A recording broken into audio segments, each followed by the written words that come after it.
We are going to work every single minute of every single day over the course of this week and next week to try to get enough of our Republican colleagues to yes. I hope they are moved by what they have witnessed in the way that the rest of this country has been moved. This is a test of democracy. I mean, I think a lot of people in this country are giving up on democracy. And if we fail to come together in the wake of last week, I think a lot more people will choose to give up on democracy. So you can see there right now there's an ongoing push, again, for bipartisan gun legislation. We've seen this before in the wake of gun massacres and in the wake of the last week's school shooting in Uvalde, Texas, where an 18-year-old killed 19 children, 2 teachers. Today, Republican leader Mitch McConnell signaled those talks were continuing, and they're being led, as you can see, from Democratic Senator Chris Murphy of Connecticut, along with Republican Senator John Cornyn of Texas. Both parties are discussing how they might be able to come together on some kind of gun legislation. Whether or not bipartisan talks break down, there will be legislation introduced, and there will be a vote in the Senate. Schumer has basically said that. Now, the question is, will it succeed? Will it fall apart the way it always has? Meanwhile, the House has already passed some gun safety legislation and is now moving ahead with its own legislation.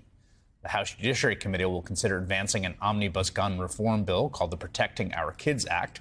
Among its many reforms, the bill would raise purchasing age for semi-automatic rifles to 21 years old, enhance criminal penalties for gun trafficking. The House committee is set to meet on that bill on Thursday.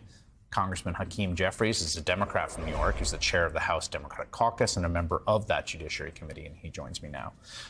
It's good to have you on, Congressman. As a member of House leadership, I always wonder, particularly given how paper-thin that margin is in the Senate, given the fact that the House has passed a raft of legislation on everything from voting rights to gun safety to the president's entire domestic agenda that's basically been stalled there, how much do you in the House watch what's going on there in the Senate, or is it kind of like we'll cross that bridge when we come to it if they do something?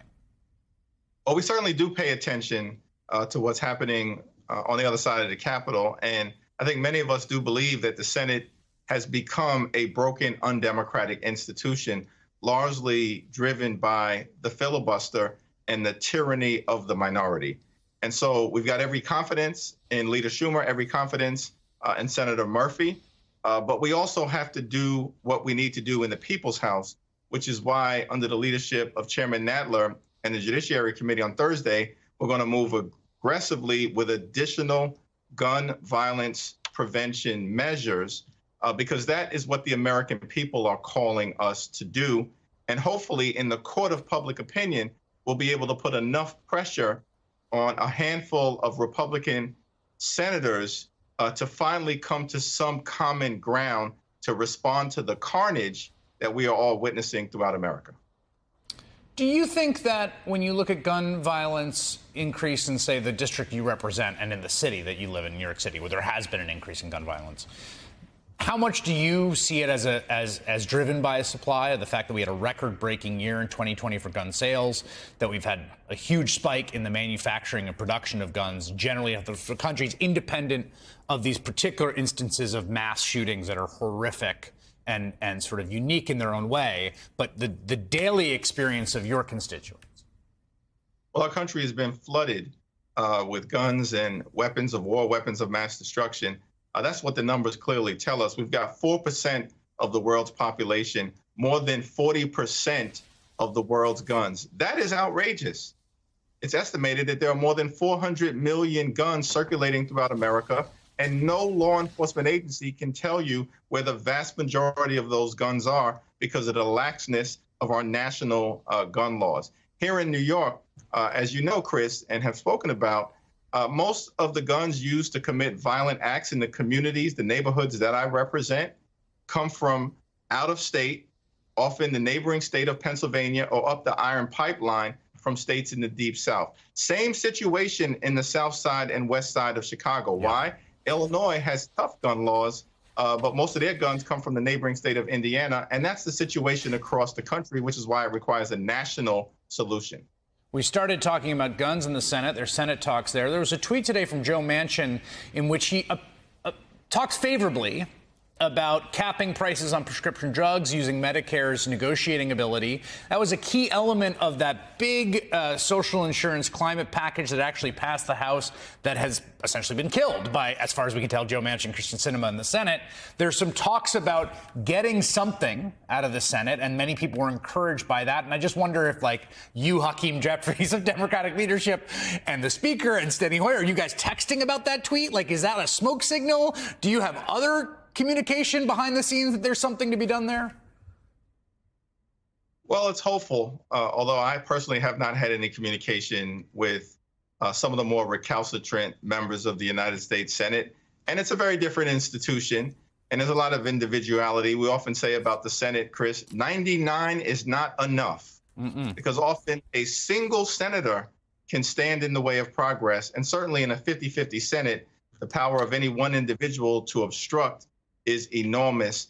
But the American people are hurting. We need to lower costs, certainly healthcare costs, the high cost of life-saving prescription drugs, housing costs, energy costs, childcare costs, and hopefully we can find a pathway through the Senate. If they can reach agreement in the Senate, we will move that bill expeditiously through the House and to President Biden's desk.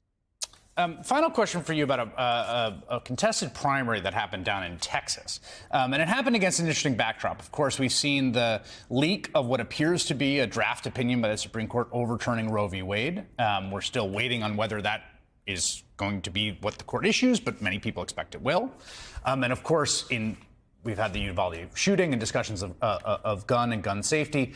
Henry Cuellar, who's an incumbent Democrat in the Rio Grande Valley, primary by a young lawyer named Jessica Cisneros.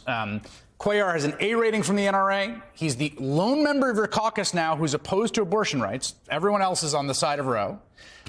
You, Steny Hoyer, Jim Clyburn, Nancy Pelosi, the entire House leadership endorsed Cuellar. Some people went down to campaign for him. And I just want you to respond to people who say this shows that what the Democratic leadership cares about is just a member of the club. They care about incumbency and who's part of their club more than they do about issues like Roe, abortion, and guns. Well, I certainly, at the end of the day, evaluate the totality of someone's record. And while I may disagree with Representative Cuellar as it relates to reproductive freedom, and in the past may have disagreed with him in terms of his position on gun violence prevention measures, though I do note that Representative Cuellar did support universal background check legislation that was passed by the House, as well as closing the Charleston loophole. I do think that from the standpoint of his overall membership in the House Democratic Caucus, whether that's his support for the Infrastructure Investment and Jobs Act, ultimately his support for Build Back Better, and in many other areas, Henry Cuellar, from my standpoint, had earned my individual support. Different members of the caucus may make different decisions, but when I made the commitment to support him, it's a commitment that I was going to stand by. All right, Congressman Hakeem Jeffries of New York, thanks for coming on. Come back soon.